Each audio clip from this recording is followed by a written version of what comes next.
This is Carl at National RV Detroit, and I'm going to walk you through this 2020 Keystone Laredo Superlight, model 298RL, rear living.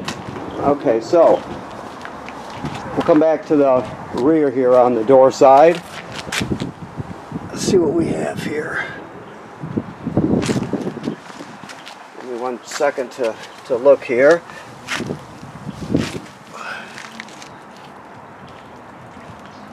Okay, so you have a ground control system, which is a automatic stabilizing system.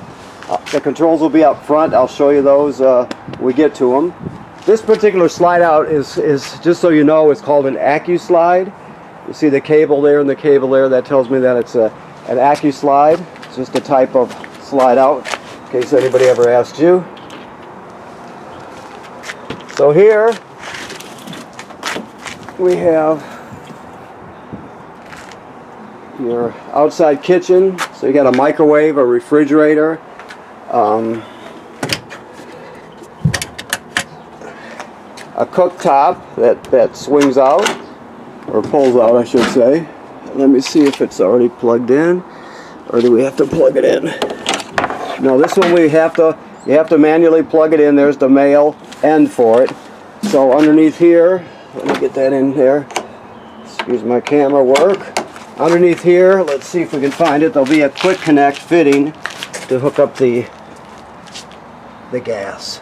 Aha, right there. Let me see if I can get a picture of it. Right there. Okay.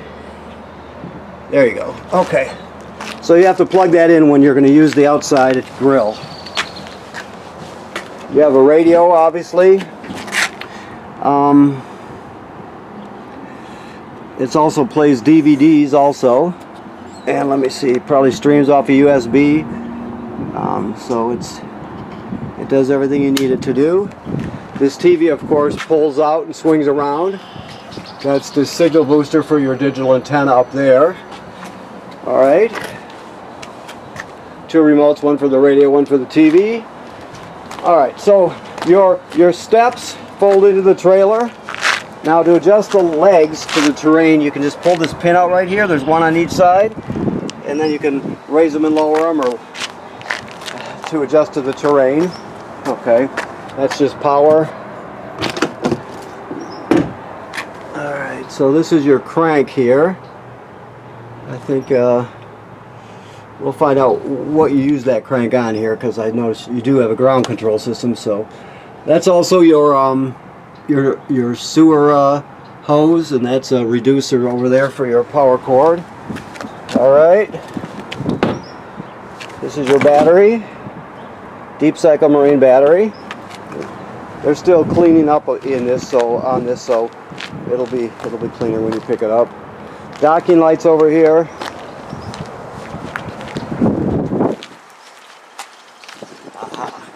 Okay, so here's your leveling system here. You may be able to operate this inside too. We'll know when we get in there, but I'll just talk you through it right now. All right, so obviously you turn it on. All right, now it's very simple. It's green, so we're good to go. You would push auto level, and it will level it. It'll drop the rams, and it takes a while. And you can read you can look at the digital readout, and it'll be telling you it's analyzing, so on and so forth. Okay, now you can retract right here by pushing this button and retract it. Now, let me scroll here. So I don't know if you can see this at all. Your battery is at 13.7 volts, which is good. You want it fully charged to use this. This thing does not like, let me just get through this. It doesn't like a low battery. So to auto retract, you would select that and then select enter to do it, and it'll retract it, okay? There's a manual mode. You can do each leg or each ram or whatever you'd like to call it independently if you want, with each other, okay, of each other. Now auto reconnect is the most common way you're going to retract, because basically it remembers the last hitch height of the trailer. So when you unhook it, it's going to remember that, and then of course you'll self-level it and do your camping trip for a week or 2 weeks or whatever you're doing. and then when you go back to auto reconnect, it'll put the trailer in the exact same position it was when you unhooked it last time. So that's the most common way to retract, okay? So it's pretty simple. Let me see what else. You got two 30-pound LP tanks. They're full. Let's see what we got here. Okay, so we still got this part open, but the reason they do that sometimes so they can show you how to winterize it. So I'm assuming that's what he's doing right here. So you have a quick connect hose here. That's just satellite and cable TV through. This is a black tank flush right here. So after you dump your black tank, you leave the valve open, the gate valve open, then you would hook a hose on there and turn it on. It'll spray out the inside of your tank and clean it out really well. Okay, this is for winterizing right here. You hook a hose up there. This is where your city water goes, the most common way to get water to the trailer. Now you can select what you want it to do. Here's your winterize, your bypass right here. But if you look at this, if you want to fill the fresh water tank, you would go like this. I'm not going to do it right now, but you put it in this position so it fills the tank. You would have your hose hooked up here, of course. But if you leave it normal flow, that's city water, which is the most common way that you get water to the trailer. So, you know, if you go to a campsite or campground that does not have plumbing on the campsite, you can fill the fresh water tank, obviously, and then you can use the onboard pump to pump the water. Just to get in, all the plumbing will work just like you have city water. Okay, and these are your black tank valve and your two gray tank valves. Always dump the black first, because it's the dirtiest of the water. Black, you know, black is obviously toilet water and waste, and gray is sink and shower water. Okay, this is your water heater. Now keep in mind that there's a switch right here. You still got the tape over it, but right here, if you can see it, there's a rocker switch right there. That allows you to turn on the electric heating element that's behind this cover. So keep in mind that switch is there. It just operates the electric heating element. Never run the water heater without water in the tank. This is also AccuSlide. Okay. You've got a 50 amp 30-foot cord and a reducer to reduce it down to 30, and then there's another reducer you saw in the front compartment that'll reduce it down to a 15-20. Okay, so this housing here tells us it's pre-wired for a backup camera. We do sell them here if you're interested. Also, you have a ladder so you can inspect your roof regularly. The manufacturer says every 90 days. You go up there or have somebody else go up there, check all the seals, all the sealant, make sure there's no cracking or separation. Make sure that there's no damage to the roof by road debris or low branches, that sort of thing. So you're going to look at your vent coverage. Just give it a good inspection. Odds are you won't have to do anything when you're up there, but sometime you're going to have to. So make sure you take care of it as soon as you see there's an issue. Now they're still cleaning in here. So let me first of all shut the radio off. All right. Okay, so we'll go up here to your control panel and look at it here. Okay, so these are all lights here. Your water pump is right here. Remember I told you there's an onboard water pump. You'll use the pump to pump water out of the fresh water tank. If you don't have city water, you also use that when you're winterizing. All right, now I showed you the water heater had a switch in the lower left-hand corner for electric. There's a second switch, it's right here, for electric also. So it actually has two switches. Remember what I said, never dry fire it, never run it without water in it. This is to light your water heater on gas. Okay. Your slide rooms here, 3 of them. Your power awning, never leave the power awning out on it, or the awning out unattended. You always want to roll it in if you're not going to be at the campsite so it doesn't get damaged by the weather. All right. Your fresh water is empty. Battery's charged, as you can see. Black tank is empty. It'll graduate up in 1/3 increments till it's full. Once it gets past 2/3, you got to start thinking about dumping it. You only have one black tank in here, so you have 2 gray, 1 and 2. One is going to be the bathroom, sink and shower. Number 2 is, I'm sure, the kitchen sink. So it would be like a galley tank. So, okay, and also, this is just an analog thermostat. So all the way to the right is heat. If you go into fan mode, that's just the air conditioner running without the compressor. And then cool, of course, is the air compressor, or the air conditioner, I mean. Okay, all right. I hear them washing the outside now, so hopefully you can hear me. All right, so your microwave works like any other microwave. Your range hood right there with a fan and a light. Your range itself, I think hopefully he's got the gas turned on. Let's see. You just go like this, and then the right hand is the sparker, so you can see it lit right there. You turn this clockwise to spark it. You got your 3 burners, and then you got the oven knob here. Now the oven's a little different. At the bottom, all the way to the back, there's a pilot light. I can spark it for you. Hopefully you can see it. There you go. So what you're going to do is you're going to go to the oven knob, which is all the way to the right here. You go to the flame, which means pilot light, and you depress it and hold it. You keep it depressed during this whole thing here. So then you're going to spark it here till it lights, right? And once it lights, you're still going to hold it for another 10 seconds or so, and then you'll let go of it, go to the operating temperature, of course. But when you shut it off, the flame goes out, but so does the pilot light, so you got to relight it each time you use the oven. Okay. Refrigerator is a gas absorption Dometic refrigerator. So, let me hold on to that. So this is just on and off here. Okay, so auto is the most common position. Auto means electric first, so it always looks for electricity. If it can't find it, it'll automatically switch over to gas. Or if you lose power during in the middle of the day and you're out adventuring, it'll sense that you lost electrical power and it'll switch to gas automatically. You can run it on gas just by doing it that way, but it'll automatically go to gas if it can't find 110 AC, okay? Let me just leave that on. You can also shut that beeper off, I think.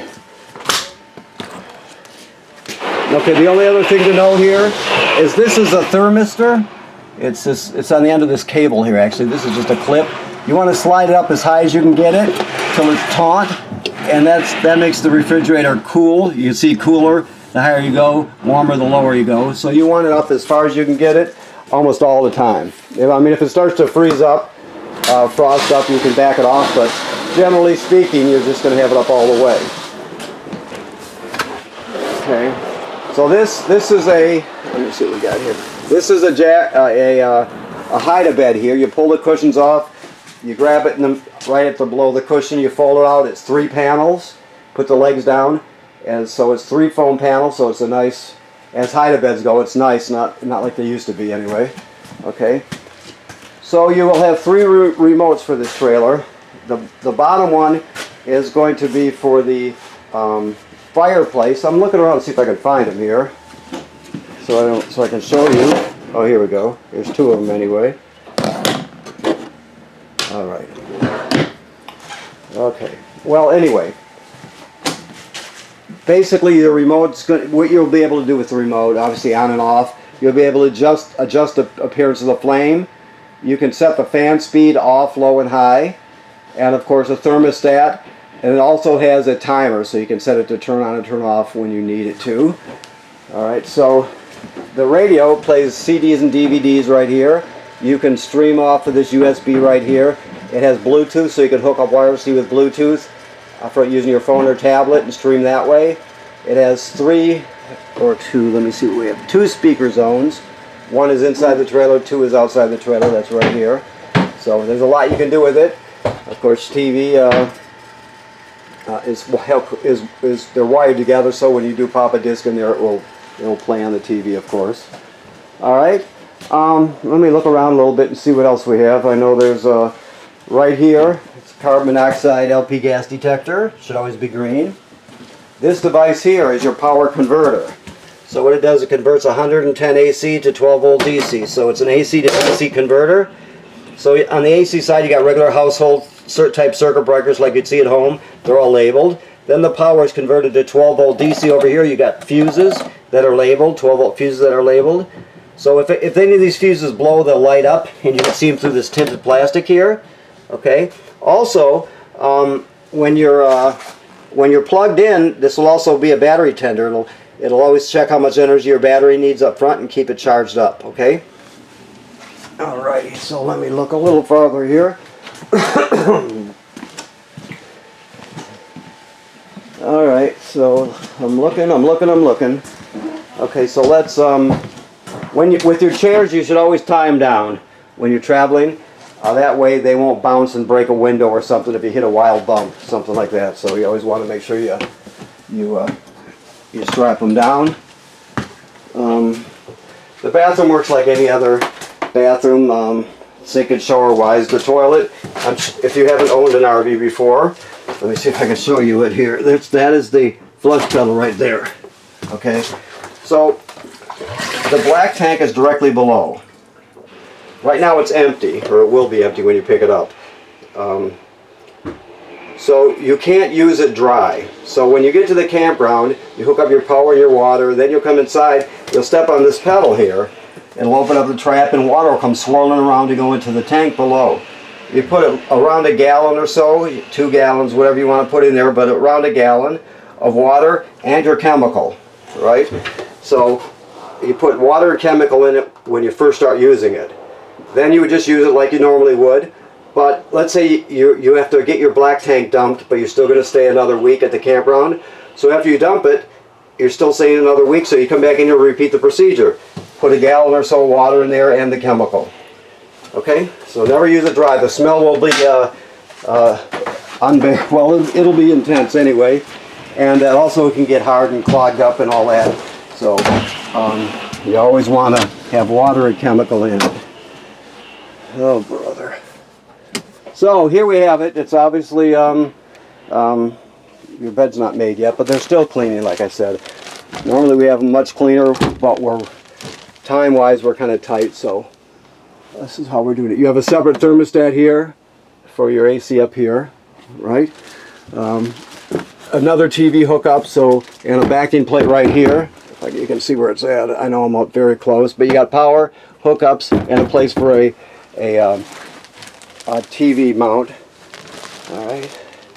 Also, you have a slide out there, which is a wardrobe slide out. Your emergency window, so you know you'll push it through, all the way through, and then you would grab a hold of this red tab and pull the screen out. That way you can escape it during an emergency if you have to. Okay. Nice. And you're sure you have storage underneath the bed also, yes. Storage underneath there. Cool. Okay. Well, I think I've pretty much covered it. So I want to thank you for purchasing a trailer here at National RV Detroit. And I want to remind you to always inspect your roof every 90 days. That's very important when you own a trailer. So you want to keep after that. And right now the trailer is in camping mode. It's been de-winterized, so it's ready to be camped in. There's no antifreeze in the system, and the water heater is in camping mode right now. So, okay, thank you very much.